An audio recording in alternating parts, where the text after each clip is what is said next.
राहु और केतु का राशि परिवर्तन 18 मई को होने वाला है। और इस वीडियो में मैं बात कर रही हूं राहु के राशि परिवर्तन के प्रभाव के बारे में कन्या राशि के जातकों के लिए।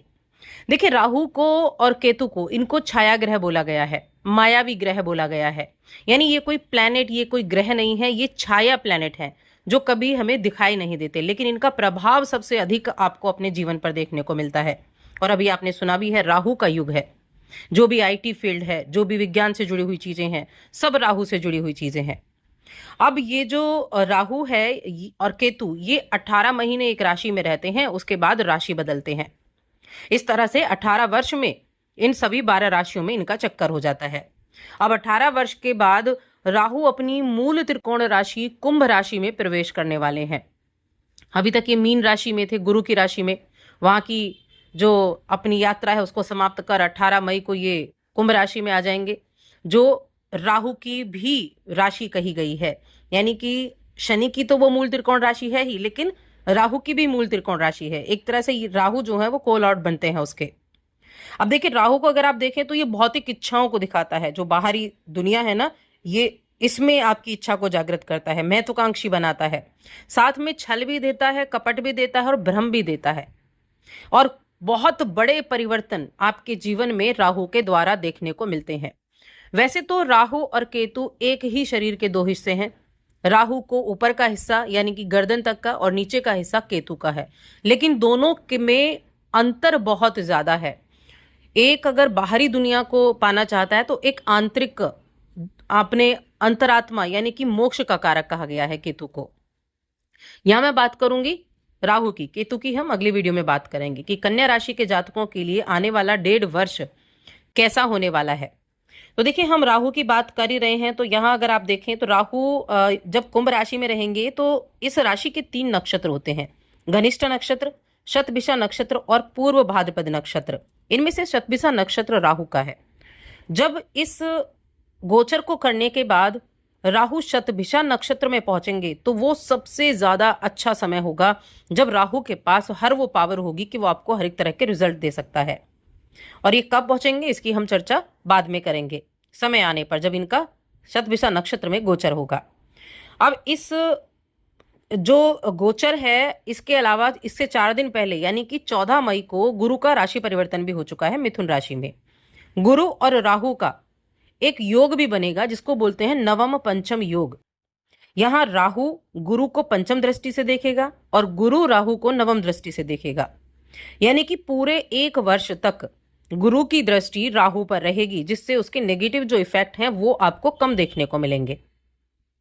अब यहां राहु का अपनी राशि में जाना, देखिए जो कुंभ राशि है ना, अगर काल पुरुष की कुंडली में देखा जाए तो 11वें नंबर पर आती है, जिसको लाभ का भाव कहते हैं, 11वें भाव को। इस तरह से राहु जब लाभ भाव में प्रवेश करता है तो लाभ तो देता ही देता है, इन्वेंशन भी देता है, चमत्कार कराता है, विज्ञान में बदलाव लेकर आता है। और यही सब कुछ होने वाला है, जहां एक तरफ गुरु भी अतिचारी चल रहे हैं। तो ये बेहद परिवर्तनकारी इस समय अवधि में रहेगा। आपके जीवन के कई हिस्से, करियर से जुड़ा, प्रेम का, रिश्ते का, आपका वित्तीय स्थिति का, मानसिक स्थिति का, इन पर बहुत गहरा प्रभाव पड़ता है। क्योंकि जिस तरह चंद्रमा मन के कारक हैं, वैसे ही इनको भी मन का कारक कहा गया है। अब जो भी चीजें परिवर्तन लाने वाली होती हैं, कोई इन्वेंशन करना है, जो भी कुछ है, काम करना है, नई चीजें इजाद करती हैं, सब पहले कहाँ आएगा? मन में आएगा। तो इसलिए इनका मन का कारक भी कहा गया है।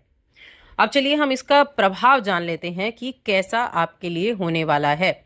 और ये गोचर कब तक है? 18 मई 2025 से 5 दिसंबर 2026 तक यहीं कुंभ राशि में राहु रहेंगे। तो कन्या राशि की बात कर रही हूं, जो कि बुध की राशि है।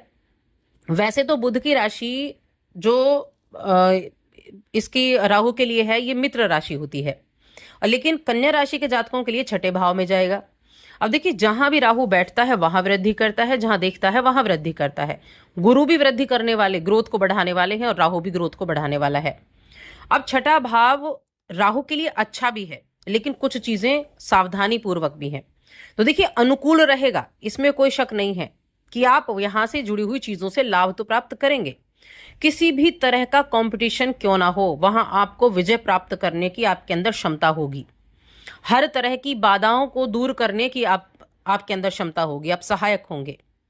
हालांकि आर्थिक मामलों में थोड़ी सावधानी भी बरतनी है, क्योंकि छठा भाव कर्जे का भाव भी है, रोग रिपो ऋण कर्जे का भाव भी है। तो हो सकता है आप जरूरत से ज्यादा कर्जा ले लें, इस चीज से आपको बचना होगा, क्योंकि राहु कहीं ना कहीं आप देखें तो भ्रम तो पैदा करता है, मायावी ग्रह तो है। तो किसी भी अवास्तविक विचारधारा में नहीं फंसना है, किसी अस्पष्ट योजना में जल्दबाजी से कदम नहीं उठाना है। बस थोड़ा इस चीज पर ध्यान रखना है। बाकी कर्जा आप लेंगे लेकिन अच्छी चीजों के लिए, जरूरत से ज्यादा ना लें, लोगों की बातों में ज्यादा ना आए, इस चीज का ध्यान रखना है। अपने फैमिली में जो आपके घर के बड़े बुजुर्ग हैं उनकी हेल्थ का ध्यान रखें। सेहत से जुड़ी छोटी मोटी जो समस्याएं हैं उनको नजरअंदाज बिल्कुल ना करें, ताकि घर में सकारात्मक माहौल बना रहे। अब यहां से जो दृष्टि जाएगी, राहु की जो दृष्टि जाएगी, ये आपके करियर के हाउस पर जाएगी। तो करियर में बड़ा बदलाव आपको देखने को मिलेगा, कुछ चेंजेस देखने को मिलेंगे, कुछ अपने करियर में परिवर्तन आप देख सकते हैं। अपनी जॉब बदलने के बारे में सोच सकते हैं, या फिर आप कुछ नया काम करने के बारे में सोच सकते हैं। और देखिए, इन जो 7वीं दृष्टि है राहु की, वो 12वें घर पर होगी। विदेश से जुड़े कार्य, एक्सपोर्ट इंपोर्ट से जुड़े कार्य, विदेश जाना चाहते हैं, इन सभी चीजों में आपको लाभ मिलेगा। यहाँ तक कि एजुकेशन के लिए आप विदेश जाना चाहते हैं तो उसमें भी आपको अच्छे रिजल्ट देखने को मिलेंगे। नवम दृष्टि आपके द्वितीय भाव पर पड़ेगी, जो धन को तो बढ़ाएगा, लेकिन कुटुंब के साथ रिश्तों को आपको बनाकर चलना होगा। धन की प्राप्ति होगी, धन बढ़ने के योग बनेंगे, नौकरी से धन प्राप्त होगा, विदेश से धन प्राप्त होगा, लेकिन कुटुंब के साथ बातों को लेकर आपको कहीं ना कहीं ईगो आपके अंदर आ सकती है। क्योंकि राहु क्या करता है, राहु ईगो भी देता है, राहु क्रोध भी पैदा करता है। तो यहां थोड़ी सी आपको सावधानी भी रखनी है और उपाय भी आपको इस समय अवधि में करने होंगे। अब देखिए, राहु का ना एक, अगर हम शेयर मार्केट की बात करें, और ये जो भी टाइम पीरियड मैंने बताया, जो गुरु का राशि परिवर्तन है, 1 वर्ष तक इसके नेगेटिव इफेक्ट को गुरु बृहस्पति कम करेंगे, क्योंकि 1 वर्ष तक राहु पर दृष्टि रहेगी। उसके बाद गुरु का राशि परिवर्तन हो जाएगा, तो राहु के ऊपर दृष्टि नहीं रहेगी, तब आपको ज्यादा सावधानी भी रखनी होगी। बहुत सी चीजों में आपकी रुचि भी बढ़ने वाली है, जिन चीजों से आप जुड़ेंगे उनको गहराई से जानने की इच्छा आपके अंदर रहेगी। सामाजिक क्षेत्र हो गए, ऐसे क्षेत्रों में आप इन्वॉल्व हैं, रिसर्च जैसे काम हो गए, ऐसे क्षेत्रों से आप जुड़े हुए हैं, तो वहां आप बहुत लोकप्रिय भी हो सकते हैं। आपका जो एक पर्सनालिटी है वो बहुत प्रभावशाली भी रहेगी। तो इस तरह से चीजें आपके लिए अच्छी होने वाली हैं। कोई भी किसी तरह की अगर आप जॉब करते हैं और मल्टीनेशनल कंपनी में जॉब करते हैं, तो बाहर जाने का मौका भी आपको मिल सकता है। यह राहु के ये पॉजिटिव इफेक्ट भी आपको देखने को मिलने वाले हैं। इसके अलावा कुछ नई खोज होना, और अध्यात्म में भी, समाज में भी इसका प्रभाव रहेगा। शेयर मार्केट पर भी इसका सबसे ज़्यादा जो प्रभाव है वो रहने वाला है। और शेयर मार्केट में भी देखिए, जो चिकित्सा से जुड़े हुए कार्य हैं, इंफ्रास्ट्रक्चर से जुड़े हुए कार्य हैं, उनमें नई खोज, नई चीज़ें आपके लिए रहने वाली हैं। जैसे ऊन से जुड़ी हुई चीज़ें हो गई, आयरन स्टील से जुड़ी हुई चीज़ें हो गई, फार्मा सेक्टर हो गया, ऑटोमोबाइल्स हो गया। ऑटोमोबाइल्स और आईटी सेक्टर, ये सबसे ज़्यादा इस समय अवधि में ऊंचे रहने वाले हैं, या कहूँ मैं हाई रहने वाले हैं। फर्टिलाइजर से जुड़ा हो गया, इंश्योरेंस कंपनी के साथ साथ कॉस्मेटिक, ट्रांसपोर्ट कंपनियां, इन चीज़ों से जुड़े हुए चीज़ें आपको ज़्यादा बेनिफिट देने वाली होंगी। अब हम उपाय की बात करते हैं कि क्या उपाय आपको करना चाहिए। तो देखिए, एक तो आपको विष्णु सहस्त्रनाम का प्रतिदिन पाठ करना चाहिए, बहुत ही उत्तम रहेगा आपके लिए। दूसरा है कि मंगलवार और शनिवार को हनुमान चालीसा का पाठ जरूर करें। तो बस ये 2 उपाय आपको करने हैं। और साथ ही चैनल पर पहली बार आए तो चैनल को सब्सक्राइब कर लें।